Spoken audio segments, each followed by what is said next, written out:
Bagaimana kesabaran itu menjadi nikmat bagimu, bagaimana kearifan itu menjadi nikmat bagimu. Sekarang ini kan Anda dikotomis, kalau kesabaran berarti tidak enak, betul loh?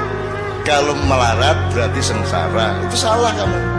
Nanti dulu kamu dapat uang, kamu nikmati uang dengan atau secara akhirat, dan kamu tidak punya uang, kamu nikmati secara akhirat. Kalau uang dinikmati secara dunia gampang, tapi kalau tidak punya uang, satu-satunya jalan menikmatinya adalah secara akhirat.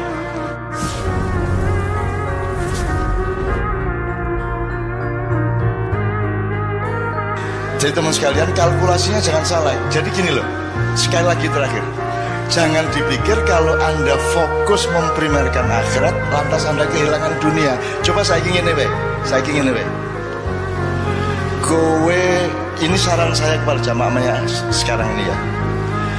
Kamu jualan makanan, kamu bikin warung, ya. Fokus kamu itu apa yang kamu senangi untuk kamu jual, atau apakah yang akan disenangi pembelimu? Gue nuruti karepmu apa nuruti karepe sing tuku? Berarti kamu melayani mereka, bukan melayani seleramu sendiri, betul?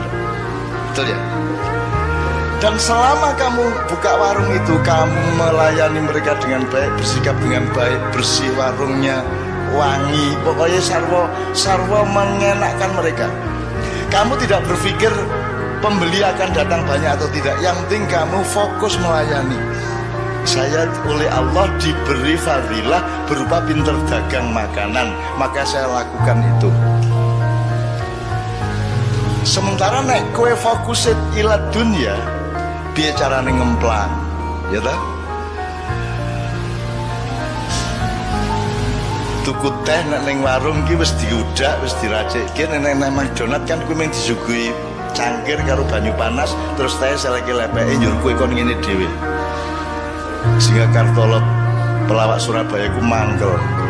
Dianjuk aku tuku iye. Tuku dikon gawe dhewe ki apa iya gitu. Itu makin modern makin pelit, Mas.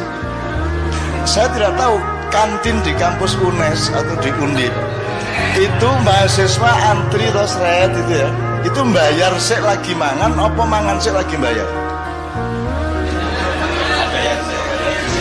Kalau bayar dulu berarti peradaban kita anjlok seanjlok-anjloknya. Berarti manusia saling tidak percaya secara sangat serius satu sama lain.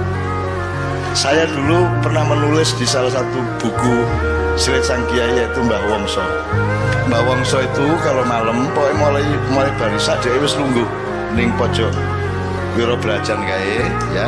Pokok iki Nikulus Kongomas lagi kuno ini pikulannya di tengah, ditaruhin kompor sama meja, terus ini gini panganan-panganan, sego-sego kucing, kene jajan-jajan sak piturute, terus kompor gelas di sekitar dia. Jadi dia semalaman duduk di situ, tidak bisa berdiri. Terus nanti jam 10 bengi kan dia wis ngantuk, wong wis tuwa. Dadi engko dhek nek teh kalih Pak, nggih. Terus dhek ngeracik uruk-uruk ngantuk. Terus engko tangi meneh. Terus ngesoki panas iki banyu panas ngep kayak disok istirahat. Tengah-tengah ngesoki mengantuk, Mas. Terus sampai tumpah dari gelasnya itu nyiprat nang pupune lagi dhek tangi meneh ngono kae. Pokoknya nek arep ndelok hiburan gratis pokoke nang Mbah Wongso. Iki mesti ngontak ngantuk, mesti nginang ini kayak mergo kecipratan. Bagaimana orang jualan ngantuk semalaman dan dia tidak mengontrol tempenya habis berapa, Pak itu tadi ngabisin kerupuk berapa dan seterusnya, dia tidak mengontrol. Saya hidup ini tidak untuk berjualan atau mencari laba. Saya hidup ini menjalankan dharma bakti saya sebagai hamba Allah. Aku iso ning ngene iki tak lakoni ngene iki kanthi tenanan. Perkara kamu bilang makan tempe telu kok ngaku siji, kowe kerupuk 14 ngaku ming 4. Aku ndek kanca biyen kerupuk seneng banget deh. Dadi nek hitung-hitungan lem nasi berapa? 2,5. Teh 2. Kerupuk 19. Kuake mangan kerupuk. Dan itu saya zaman aku kaya saumur gue ya padha wae melarat aku dibanding gue saiki iku iso tuku pulsa biyen ra ono. Jadi ada namanya warung Goiro di Jogja itu. Kita sebut, saya menyebut Goiro itu saya mergo ning nggon cedak beteng kae ono sak kruwekan niku dodol tahu guling. Apa tahu guling? Ya tahu guling. Semacam tahu lontong kalau Jawa Timur. Saya sama teman-teman seniman makan tahu guling 3, apa kerupuk berapa, tempe berapa, teh berapa, kopi berapa. Terus bu sampun bu jam 2 bengi kae. Nggih nak, napa mawon niki tahu gulingnya sekawan. Nggih. Teh panase sekawan tambah kopi kalih. Nggih. Tempene wau pira-pira pitu. Nggih. Kerupuke 20 nggih ya. Wah nggih. Bon, pinten bu? Napa wau?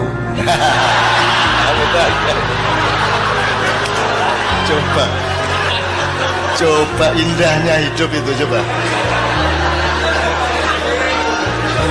Wah, itu saya ingat sampai sekarang ya Allah indahnya coba. Leku diri ngitung gue ya. Pinten bu? Napa wau? Aduh ngitung meneh kadang-kadang. Coba itu belajar apa ya? Belajar bagaimana kesabaran itu menjadi nikmat bagimu. Bagaimana kearifan itu menjadi nikmat bagimu. Sekarang ini kan ada dikotomis. Kalau kesabaran berarti tidak enak, betul lah? Kalau melarat berarti sengsara. Itu salah kamu. Nanti dulu kamu dapat uang, kamu nikmati uang dengan atau secara akhirat. Dan kamu tidak punya uang, kamu nikmati secara akhirat. Kalau uang dinikmati secara dunia gampang, tapi kalau tidak punya uang, satu-satunya jalan menikmatinya adalah secara akhirat. Betul enggak? Nah, jadi kalau kamu punya uang, kamu menikmati secara dunia bisa, secara akhirat bisa. Double. Kalau kamu tidak punya uang, orang yang keduniaan tujuannya, dia tidak bisa menikmati tidak punya uang, karena dia tidak bertujuan akhirat. Tapi kalau kamu punya tujuan akhirat, kemelaratan pada momentum tertentu itu adalah kenikmatan akhirat. Tenang deh gue. Makanya sudahlah, pertimbanganmu itu akhirat terus, supaya dunia itu menjadi kamu kuasai. Nah, pesan saya gini, teman-teman sekalian, Anda tahu yang ini di ilmu ini kan Pak Saratri kan mengajar ilmu-ilmu sosial juga ya, Ustaz ya. Kan ada istilah first world country, second world country, dan third world country. Ada di sejak tahun 70-an dunia dibagi 3. 1 negara dunia 1, kelas 1. Nomor 2 negara dunia kedua, terus negara dunia ketiga. Yang 1 itu Amerika, Eropa. Yang kedua itu dulu itu masih Jepang, Cina, dan seterusnya. Kita ini negara dunia ketiga paling asor, paling sordew. Kita ini dengan bangga, dosen-dosen di Undip dengan bangga, kita sebagai warga dari negara dunia ketiga, lo malah bangga ya. Saya ingin katakan sama Anda semua, 10 tahun ke atas, 10 tahun sejak sekarang dan kemudian, Amerika akan menjadi negara dunia kedua, Eropa akan menjadi negara dunia kedua, jadi dia akan turun kelas. Afrika, Amerika Latin akan tetap menjadi negara dunia ketiga. Tapi Pasifik, negara-negara Asia Pasifik dari Indonesia sampai Cina di utara, ada Thailand, ada Myanmar, ada Kamboja, ada Vietnam, ada semuanya, akan menjadi negara dunia pertama. Dia akan menjadi first world country. Pusat perekonomian dunia akan ada di wilayah Asia Pasifik. Indonesia akan menjadi bagian dari supremasi ekonomi dunia dalam waktu tidak lama lagi. Ning dudu wekmu.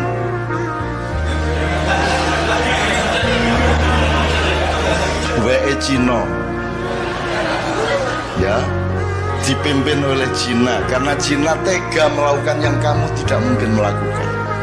Karena Cina mau melakukan yang Anda tidak mau melakukan. Karena Cina tidak punya selawatan, tahlilan, dan lain-lainnya. Kono pokoknya ndolek duit terus. Sementara gue kayak penggawean, tahlilan, gerbek, pengajian, gitu. Apalagi Pak? Selawatan, ma'iyahan, manakipan, segala kayak banget penggawean, sehingga konsentrasi keuangan dan materialismenya turun, gitu ya. Nah, teman-teman sekalian, yang saya ingin omongkan di sini dengan sudah ada bekal wabtagi ad-darul akhirah fima atakallah. Dia kalimatnya. Ingat-ingat. Carilah akhirat pada atau di dalam apapun yang Allah kasih. Apa wae? Gue dikai Gusti Allah apa wae? Golek ono akhirate. Ngono ya, misalnya. Oke. Nah, teman-teman sekalian, Anda mau apa sekarang? Tahun 2025 ke atas. What are you going to do? Kamu mau apa? Gue harus jadi cleaning service. Gue harus jadi satpam. Gue harus jadi tukang demo bayaran. Gue harus jadi apa? Gue harus jadi pengemis. Gue proposal nang dindi. Gue pura-pura jadi wong kritis padahal dikongkon satu pihak untuk demo pihak yang lain. Gue harus jadi apa? Gue harus jadi wong ngemis. Gue wong Jawa ya rata-rata ya. Gue milih ndi? Mati kaliren opo mangan tapi barang colongan. Tenan iki. Ngene, gue tahu ngerti to ceritane ana macan digudha kancil. Muangkel banget to kancil kuwi. Muangkel macane. Akhire diuber mlebu alas kae semak-semak ilang. Akhire ana kebo. Boh. Ngerti ra ning ndi kancil mong? Ngerti jare kebo ngono. Ning ndi nanti iku? Ya tak dudu ning ambung sik bokongku. Akhirnya macan nyium pantatnya.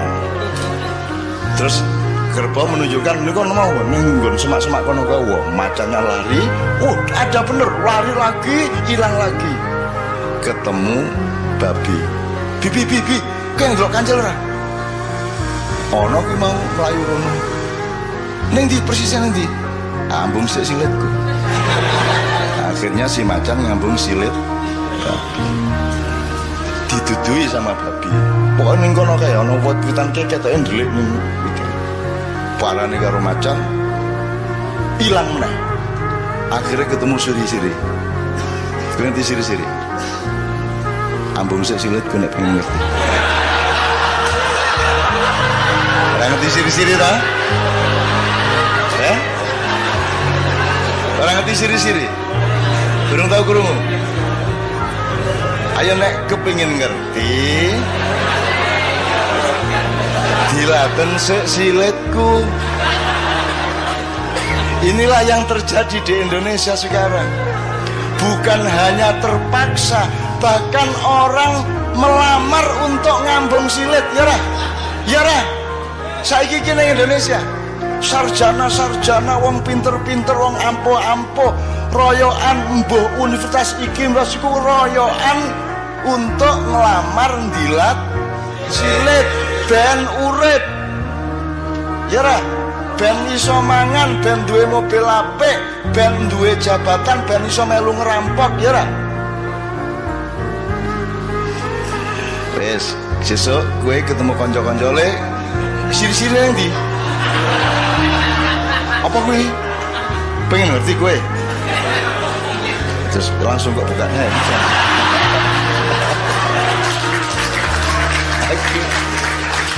aku nduwe banget ngono-ngono gue. Aku nduwe kanca Pak Muzamil, orang Malang mau dipecat, dia kepala sekolah dipecat coba oleh kepala dinas gara-gara dia memainkan permainan saya. Jadi saya itu pernah tahun 76, Anda belum lahir. Saya itu menjadi juri lomba drama 5 kota sebanyak 53 grup, tiap malam nonton sampai jam 3 pagi, masing-masing 3 grup. Itu 3 minggu penuh saya tiap malam ngelembur nonton tuh. Lah kesel tuh mas, susah aku lah, yo iseng-iseng gak hiburan. Jadi kira-kira minggu kedua aku bilang panitia ini saya mau ngomong serius nih. Saya tadi kan capek, saya pulang ke Jombang dari Surabaya, saya nemu pistol. Ini kan bahaya ini. Tapi ini gimana bahayanya? Pistolnya saya apakan?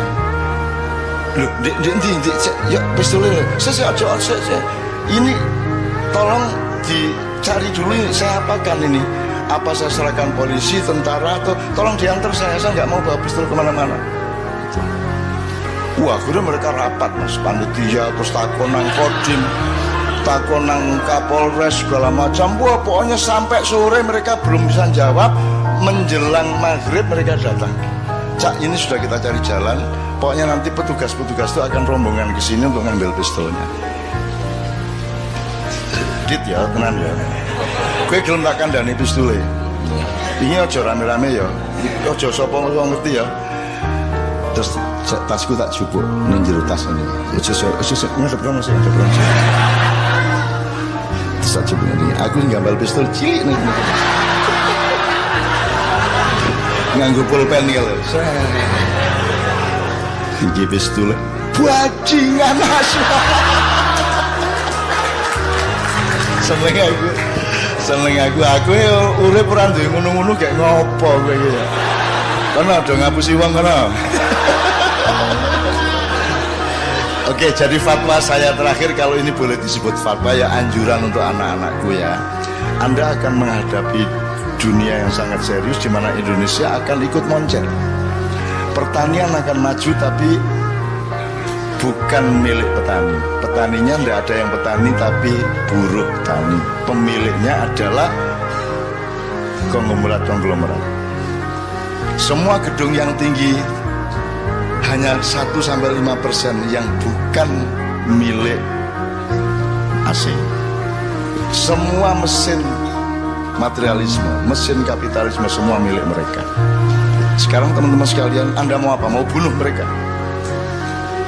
Mau berontak? Kalau sekarang saya mengajak Anda memberontak, harap tahu dua hal. Satu, kalau kita sekarang melakukan perombakan besar-besaran ke Indonesia seperti 1998 ya, sekarang yang terjadi adalah perang horizontal.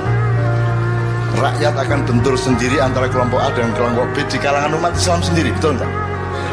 Nah, jadi tidak mungkin saya lakukan itu. Nomor dua, andai kan saya melakukan perombakan atas Indonesia, aku orang ngejak kowe wis angel-angel maknyahan tetap melarat pengen ini mau tajak revolusi.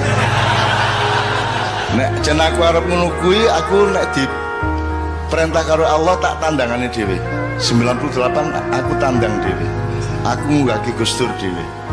Dengan memastikan kemenangan Gus Dur karena dipilih oleh P3 dan Golkar, dan saya yang menempuh langsung ke Akbar Tanjung maupun ke Hamzah Has pada waktu itu dan seterusnya. Bahkan saya juga evakuasi Gus Dur begitu dipecat oleh Pak Amin Rais, Pak Amin Rois. Gus Dur nyebutnya Rois. Dan seterusnya. Artinya saya tidak melihat bahwa saya perlu membawa Anda untuk perjuangan dunia. Ngapa Indonesia tidak diurus nganggo wong akeh kaya ngono? Ngapa cukup aku nang Jakarta, tak suntik gulune, tak untir set wis tadi. Kalau Allah mengizinkan, syukur Allah memerintahkan. Tapi kalau tidak, saya tidak akan lakukan apapun. Yang saya lakukan adalah menyampaikan cahaya Allah kepada anak-anakku yang semakin hari semakin banyak, yang umurnya antara 20 tahun sampai paling banyak, paling tinggi 40 tahun, yang akan menjadi pemimpin mulai 2025 ke atas. Gue engko dadi pemimpin kabeh. Ning pesenku, Anda berdaulat kepada diri Anda sendiri dulu. Kau tidak usah ngurusin kedaulatan di luar dirimu. Wong kamu sendiri belum berdaulat. Berdaulat artinya apa? Kamu berdaulat terhadap imanmu. Kowe kudu ngerti ngopo kok beriman. Kalau kamu beriman berarti ya, kamu harus bisa menjalankan kehidupan yang membuatmu aman di hadapan Allah.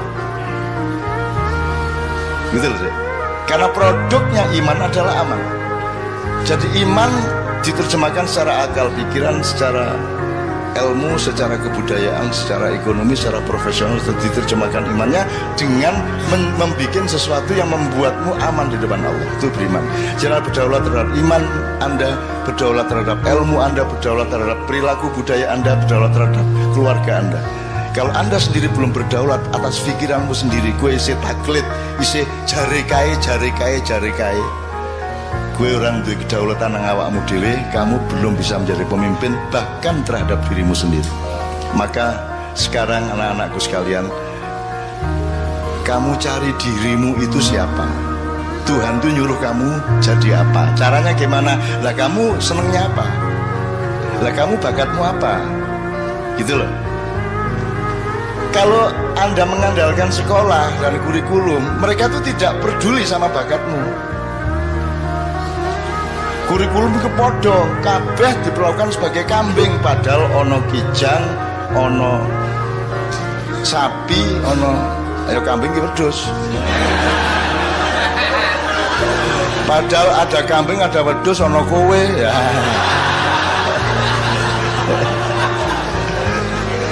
Maksud saya, mencari dirimu sendiri itu maknanya jangan muluk-muluk. Kamu punya kecenderungan apa? Mulai dilihat sekarang kamu itu. Kamu, wah aku seneng ya karo kopi iki tak dodolan, aku tak gawe warkop wae. Wah aku seneng iki nandur-nandur, tak jajal, tak jadi cilik-cilikan dadi petani organik misalnya. Aku seneng ya anu IT. Ya, aku pokoknya terserah Anda itu kecenderungannya apa, itu namanya fadhilah. Faddalallahu ba'dan ala ba'din. Temukan dirimu yang Allah konsep. Kalau di sekolah kan, sekolah tidak peduli sama Allah dulu kasih apa kepadamu, kan begitu. Maka kamu sendiri yang harus cari siapa dirimu, kecenderunganmu apa, bakatmu apa, dan carilah bahagia, karena bahagia itu hanya dengan Allah. Jadi kamu mosok kon dosen tapi ngersulo. Aja ngersulo. Kamu temukan nikmatnya akhirat di dalam pekerjaanmu sebagai dosen, kan begitu.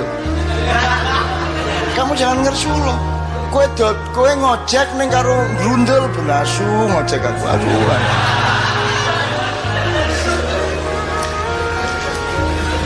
Teman-teman sekalian, kemarin saya diceritai oleh Sabrang, di Jepang itu ada orang yang 40 tahun lebih itu dia kerjaannya melipat-lipat kertas origami itu.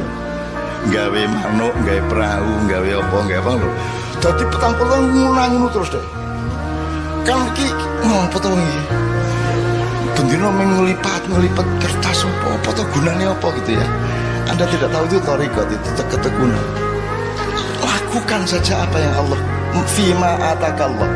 Yang Allah kasih kepadamu itu lakukan dengan istiqomah, sungguh-sungguh, tekun total sampai kamu jadi ahli yang kamu lakukan itu. Nek kue dodolan soto, kue ahli soto. Nanti ketika Indonesia menjadi negara dunia ke-1, kamu adalah pakar. Kamu direktur atas hidupmu sendiri. Kamu dibutuhkan oleh konglomerat. Bahkan kamu akan jadi konglomerat. Dan tidak apa-apa menjadi konglomerat asal kamu temukan nikmatnya akhirat di dalam konglomerasi yang kamu jalani. Gitu loh, Dek. Temukan sekarang bakatmu apa. Saya ini tidak masuk rak buku di Gramedia. Bukuku ekonomi ra cocok, sosial ra cocok, budaya ra cocok, agama ra cocok. Ora ono, akhire kudu gawe lemari dhewe ya ora. Aku parpol ra cocok, ormas ra cocok, kiai ra cocok, kabeh ra cocok, akhirnya aku gawe kursi dhewe. Dan saya bersyukur karena saya sejak kecil menciptakan kursi saya sendiri. Nyun sewu ya, saya menyembunyikan nasab saya karena saya tidak mau dipuji orang hanya karena saya punya nasab. Sementara kebanyakan tokoh-tokoh Indonesia menikmati nasabnya. Lahir procot, iki wis putune mbah iki, ngono. Gampang dadi ketua iki, gampang dadi kok mergo pancen putune mbah iki kan ngono. Aku ora duwe kursi iki. Dan seandainya ada, aku sembunyikan di belakang punggungku. Aku ingin menjadi fungsi, bukan menjadi siapa diriku. Gitu loh. Nah, teman-teman sekalian, temukan dirimu, temukan bakatmu dan kerjakan. Mosok 5-10 tahun kamu tidak jadi pakar. Jadi misalnya Pak Ilyas, sampai dia ngerti betul dunia dosen dengan segala dimensinya. Psikologi ini mahasiswa, latar belakang ekonominya mahasiswa, budayanya mahasiswa, kampus kipiye, semua dia tahu persis. Sehingga seperti origami tadi, sekarang si bapak yang si mbah yang penggawean melipet-lipet itu digoleki NASA, karena mereka ingin bikin satelit yang efisien, yang bisa menyerap energi dari matahari tapi tidak terlalu midabiah. Jadi harus ada lipatan-lipatan tertentu yang efisien, yang logamnya tidak terlalu berat sehingga lebih awet di angkasa, Dan itu yang bisa menguasai itu hanya seorang ahli origami. Jadi gue saiki opo tentokke awakmu, mumpung gue isih nom, dan tekuni sampai habis. Iki tenang. Lah aku iki apa? Saya tidak menekuni bidang apa-apa karena saya bukan bidang. Saya bukan kamar. Saya bukan perabot. Aku ini ruang. Aku ini menampung semua perabot. Aku terdiri dari kamar-kamar yang bermacam-macam. Kamu jangan memasukkan aku ke dalam kamar, karena kamar itu sempit bagiku dan tidak cukup, akan pecah itu kamar untukku. Ngono rek nek arep penyair ya. Maka saya tidak membutuhkan dunia ini, karena aku disuruh menolong kalau ada yang darurat di dunia ini. Masa saya butuh dunia? Saya butuhnya Allah. Bahwa Allah kemudian menyayangi saya dengan mencuelkan dunia untuk saya, itu Allah kasih, bukan karena saya mencarinya. Dari soal istri sampai soal harta sampai soal ma'iyah, saya tidak pernah minta dan saya tidak pernah merebut dan saya tidak pernah bercita-cita. Orang tahu kok, wah tak rapi karo artis. Orang tahu. Pokoknya dilalah acara bareng karo Kiai Kanjeng ning Senayan, buka bareng tak lamar semua. Atine pengen ngelamar tak lamar. Nesu to. Ki ora tau ketemu lagi pisan ngelamar gua nesu. Nah, menurut gayanya nasib dari Allah, nek cah wedok nesu ning tingkat gune berarti arep dadi. Jadi nek ana cah wedok benci nang kowe, berarti nanti kalau dia mencintaimu dia akan luar biasa cintanya. Semakin dia benci kepadamu, semakin tinggi energi cintanya untukmu. Kecuali yang tidak.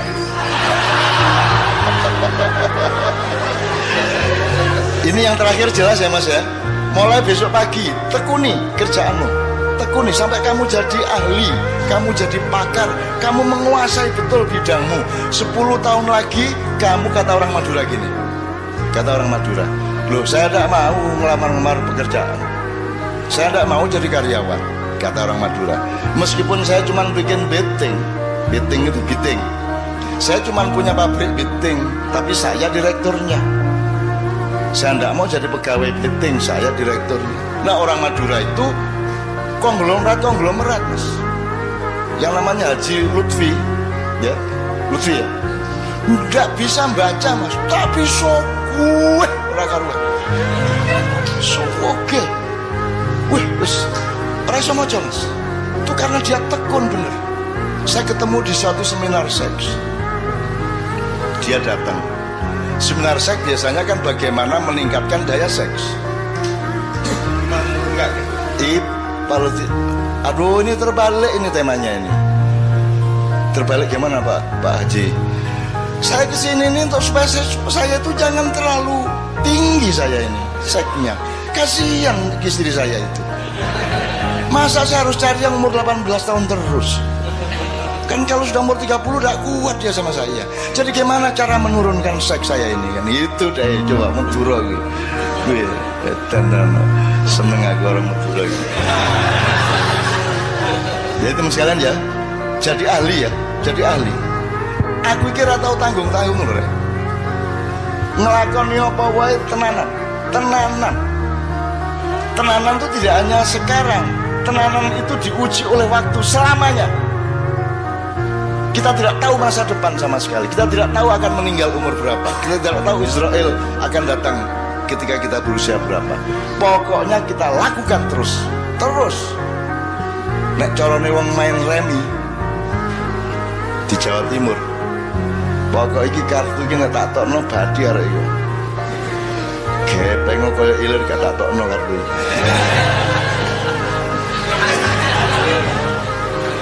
Nek saiki lak gampang kompromi to Mas.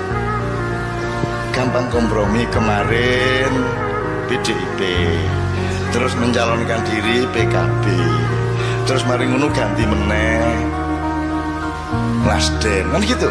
Pokoknya apa yang dia badi, karena dia tidak punya dirinya sendiri, dia tidak punya keistimewaan, dia tidak punya fadilah yang dikasih Allah kepada dia. Nah, temukan fadilah dari Allah kepada masing-masing, maka kamu sudah dijamin oleh Allah bahwa akan aku lebihkan kebunmu asal engkau mencari aku dalam hidupmu. Ini rakyat, tepuk tangan untuk Allah Subhanahu wa taala. Sudah pernah ada kiai mengatakan tepuk tangan untuk Allah? Belum pernah ya? Kira-kira menurut fikih bagaimana? Allah tidak akan terpengaruh oleh tepuk tangan. Jadi tepuk tangan tidak menentukan baik atau buruk. Yang menentukan adalah niatmu apa. Anda bersyukur, ya toh? Tepuk tangan untuk bersyukur toh, seneng toh, biotop gitu kan. Loh, Mas, orang itu sering karena berpikirnya materialis dan keduniaan, yang dilihat itu barangnya, ucapannya, bukan muatannya. Gitu loh, Mas. Orang itu saking, wih, jos, Allah ki jos tenan. Bisa bangun itu, Mas. Wah, top tenan Allah, kan gitu. Boleh enggak itu? Kalau menurut tadi itu protokoler enggak boleh. Allahu Akbar, Allahu Akbar. Yuk ning orang lega to nek kowe wong Semarang. Allah iki jos dah.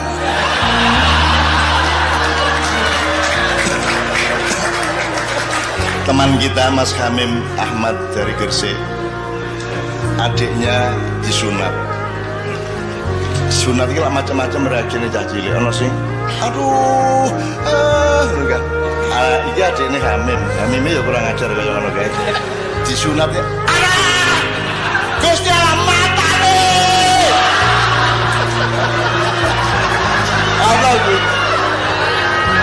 Ana kuwi. Ya Gusti Allah di mata-matane lho.